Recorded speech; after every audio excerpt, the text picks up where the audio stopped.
મારું નામ આફરીન શૌકત મંસૂરી છે. હું મારી શાળામાં ભણું છું. આજે હું તમને એક સરસ મજાની વાર્તા આપીશ. વાર્તાનું નામ છે ચોરી કરવી પાપ. એક ગાંધીજી નામનો છોકરો હતો. તેની એક્ઝામ બોર્ડ ચાલતી હતી. તે એક્ઝામમાં બેઠો હતો. તેના પેપરમાં 5 સવાલ આવ્યા ને 5 સવાલનો જવાબ દેવાનો હતો. તે 4 સવાલનો બરાબર જવાબ દીધો, પણ 5માનો એને ના આવડ્યો. તો એની ટીચરે એમની ભણી ઇશારો કર્યો ને કીધું કે આગળવાળા છોકરાને અંદરથી જોઈ લે.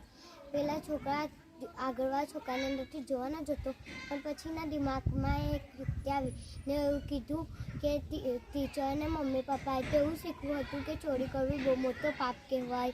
તો પછી એ ચોરી ના કરી. પછી એક્ઝામ પતી ને એના ટીચરે એવું કીધું કે મેં તને કીધું હતું ને કે આગળવાળા છોકરાને અંદરથી જોઈ લે, તો તે કેમ ના જોયું? તો એ કીધું કે તમે તો કીધું તું ચોરી કરવો બહુ મોટો પાપ કહેવાય.